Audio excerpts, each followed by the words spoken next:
Hello all, welcome to my channel Code with Satvik and myself Satvik. Today I will be walking through Eclipse Plugin Development, covering the what, how and why of the process.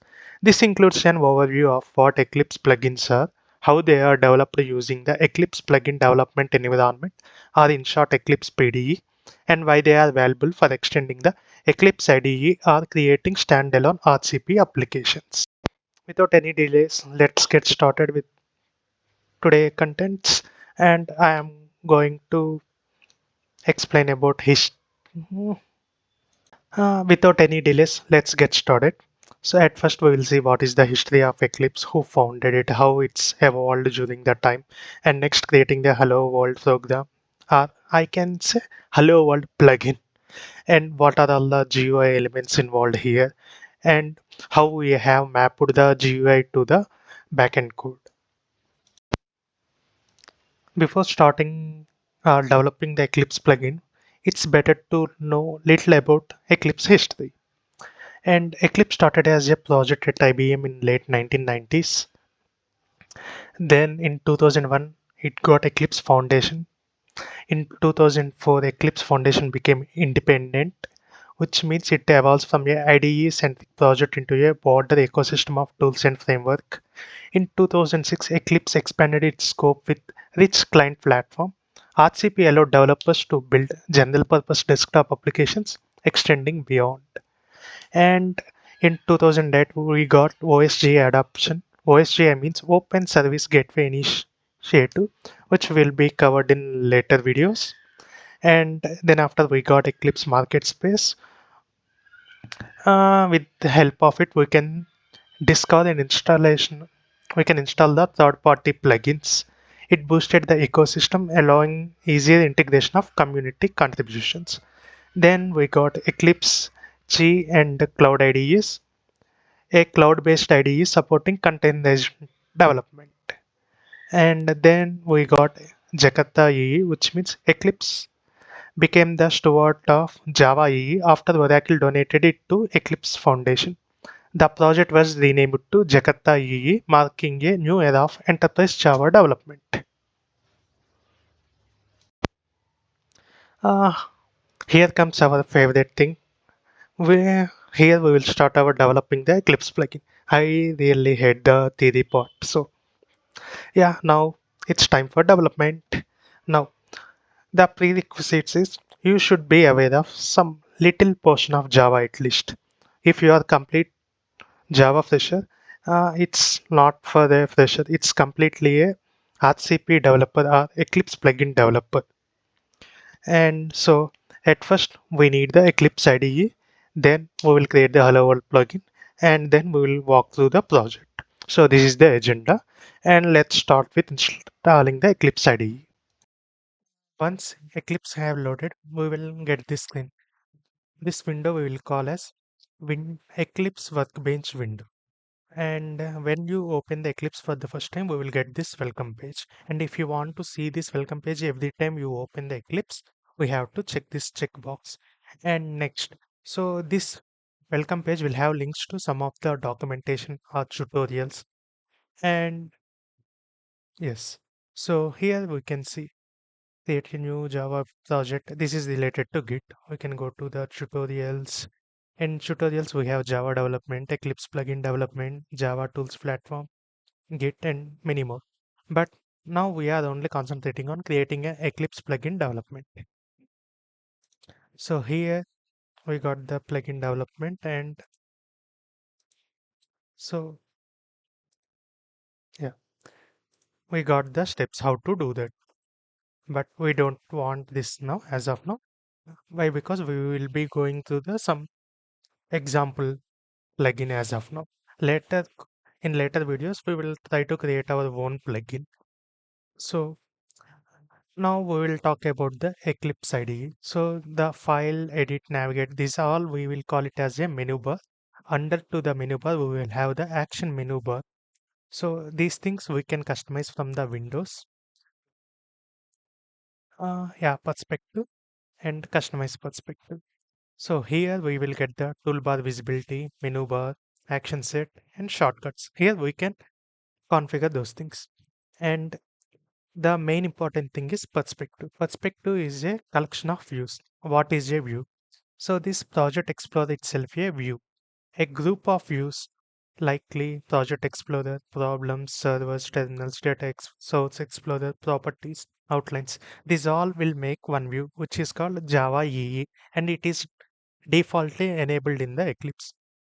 If we want to see in which perspective we are there, we can go to here, topmost right side, and we are in Java EE perspective. To show the text, right click on it and show text. So we can see on which perspective we are there. And if we want to change the perspective, we have to click on this open perspective and we can see the list of perspectives available. So I want to open in the plugin development mode because now we are going to create one plugin. So you can ask, can't we create from the Java perspective? Yes, we can do. But perspective will collect all the views which are necessary to make use of it. So in Java, we want this project explorer to create to see the project structure and where the project all the files. Here we can see the problems, task list not required. Yeah, outline, the class hierarchy, it will show everything. So similarly, if we go to Git, it will show the Git related activities. So perspective is nothing but it will group all the required view for that particular operation. So similarly, we have the PDE plugin development. So here we have Project Explorer, outlines, and we can see the plugins. These plugins are coming from the Eclipse downloaded directory. When you go to the downloaded folder, go inside. Here you can see the plugins. These plugins are listed here. So you can map those things. Yeah. And we can make use of these available plugins to develop the new plugin. So Eclipse itself is made up of plugins, nearly 450 plugins, out of which 150 plugins are contributing to UI. UI is the user interface. The screen what we are seeing is the UI. So this UI is also coming from some of the plugins. And we have more than 300 plugins which are not contributing to UI, but they will provide API to the 150 UI plugins. So this is the what I can say is low coupling. So if we want to update something, we can update that plugin easily. Instead of depending, we no need to update each and every plugin. So here the plugin is a like loosely coupled module we can say. And yeah, so now we will be creating one sample view. View is nothing but a PNG pan, which is having some name and it will show some data. A group of views called perspective, a group of pans called view. So here we got table, description, resource path, and target platform state. Here also we got all the plugins listed. So similarly, we'll be creating one simple view. So create a plugin project and we will explore these things in the later videos. So the project name will be sample view. This is the project name and leave the options as it is. We no need to change anything. Next. So the ID will be the name of the project. It's better not to use spaces in the project names. So I have used space, so that's why it's taking underscore. I just as the hyphen. Next. So version number will have the three number. I mean, there will be some three digits which are separated by full stop or dots. So the leftmost one is the major version, middle one is the minor version, right side one is the macro version. So this will we have to update each digit based on the change that we have done. And the last one will be the qualifier. It may be a snapshot, alpha, beta. So vendor. As of now, we have no vendor, so I'm just leaving it empty. This plugin will make contribution to the UI. Yeah, as I mentioned earlier, a plugin can be contribute to UI, or it may be no need to contribute to UI. So if you want to generate an activator, yes, I want to generate an activator. Activator will activates the plugin, or we can say the entry point of the plugin. And all the plugins in the Eclipse are singleton, which means it's only available, one instance will be available to the application. And if we update any plugins, we have to restart. So next, as I mentioned earlier, we are not just using some sample plugins. Create plugin using a template, and I am just taking some view. So extensions used, it will use the UI views, UI perspective extensions, and help contexts. So UI views means the interface what we are seeing now. We will get the view somewhere at the random locations here or there or somewhere. And it also will have the help context. So help context is nothing but some more information describing what that view will do or what is the use of that view. So if you got time, you can explore the other things. Next, so it's just some Java package name because we are creating view. It may require handler. Handler is a kind, we will explore these things later. Just I don't want to go in depth in this video. Leave as these things and finish. So now Eclipse will generate one project. It will contribute to the UI of the plugins. So before going to the file content, we will just run the application. How to run the Eclipse application? Go to that project, right click, then we can see run as a Eclipse application. So what happens in the background is we will get the copy of Eclipse and we will put the newly created plugin into the plugins list and we will start the Eclipse. So see, now we got the Eclipse and the view. This is the view that we got added. So I will go to the default view Java EE and I see the sample view is added, but I don't want. Only want to see it in the Java perspective. So this means some views got uh, misplaced and new views got added. I don't want these things. I just want to go to default views. So in that case, go to Windows perspective and reset perspective. Yes, reset everything. So this is the Java EE view. Now now I will search for the view that I have created. So for that, let me close this one. And I'm not sure where it's placed. We have shown that it's a sample view and it's under Java perspective, but I don't know how to where it's exactly located. In that case, I will use this search, then sample view. So here I can see it's in the show view. So it's the sample view. Here we got, but where it's really added. I want to see the source where we have mentioned where it's been adding. So if you go to the IDE where we have that project, go to the plugins.xml. Now we will understand about this plugin.xml. So before creating the project, we see we have the extension points. One is UI.views, UI.perspective extension, and help.contents. So first we will cover this sample view. UI.views. So we have views all over. So now we are contributing to one of the view. So simply extending that point and this is the view that we have created. So every view or every command, it will have some ID. So here the ID is views.simpleview and sample views views dot. So we are reusing that view.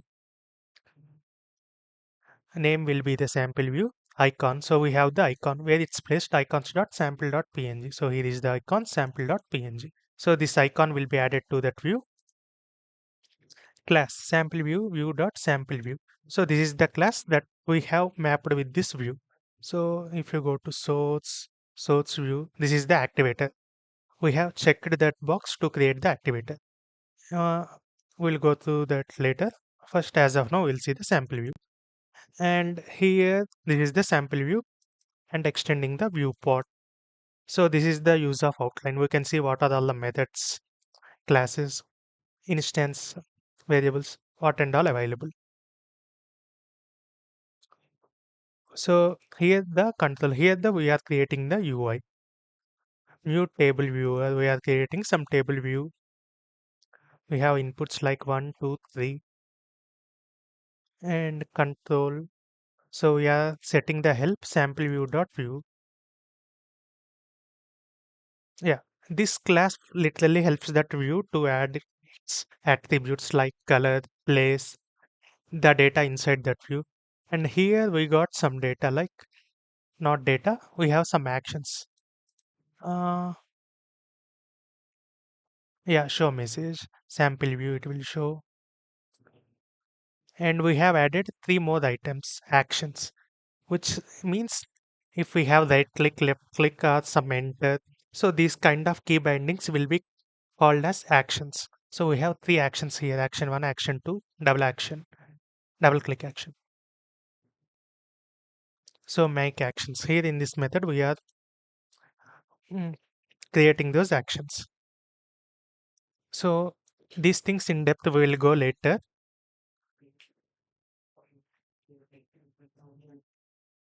And yeah, so the next thing will be the, we'll go back to the plugins, plugins.xml. Yes. So we covered the class category. So we have categorized all the things. So category is nothing but we are grouping. So we have one group which is like sample category. And so now we have created the view. So this view should be child of some any other perspective available. So now we are placing that one under the Java perspective. I'm not going to change anything at trial now. Just we will go through what and all created by the Eclipse. So the view, now we will check the view. So this is the view as we seen earlier. We have three actions, one, two, three, and double actions. So action one is executed, action three. So these actions are coming from here. Where, yeah, action 1, action 2, action 3. And these are added to the data items available 1, 2, 3. So these three are having action double click action or right click action. Then it will run the something called these new actions set text, and we are just showing the message action 1 executed, action 2 executed. That's it. So now we have added this view to the Java perspective. So in Java perspective, we will get its native place and see here. So these, why exactly we have kept it here? We will see how we can do that. Go to plugins.xml and here we have mentioned it. The ID will be same as the view of previous one. Is both same and relative to problem view. So to this, we have kept it in the right side with the 0 0.5. Means we have this pane, we made it half and we have placed sample view right side to the problems. So this is about plugins.xml. And next main important one is manifest.mf. So this file will contains all the information related to project, name, ID, version, what are all the dependencies. So as I mentioned earlier, every plugin project in the Eclipse is a singleton. And we got the bundle version we covered. So bundle activator. So from the activator class, the bundle starts. This is the entry point. And we have the bundles. So these two bundles, and there is one more thing like import packages. These are something related to each other. Where in require bundle, we will import the each and whole bundle as a whole pot. Where in import packages, we will only import some package that is exported by the bundle. So here the bundle means a plugin project which already available, or it's already available, or it's defined. We have created that one explicitly or implicitly available things. Then we are only extracting the particular package. If you are importing more than 3 or 5, it's better to use requires bundle. Thanks for watching. We'll meet you guys in upcoming videos. Until then, bye.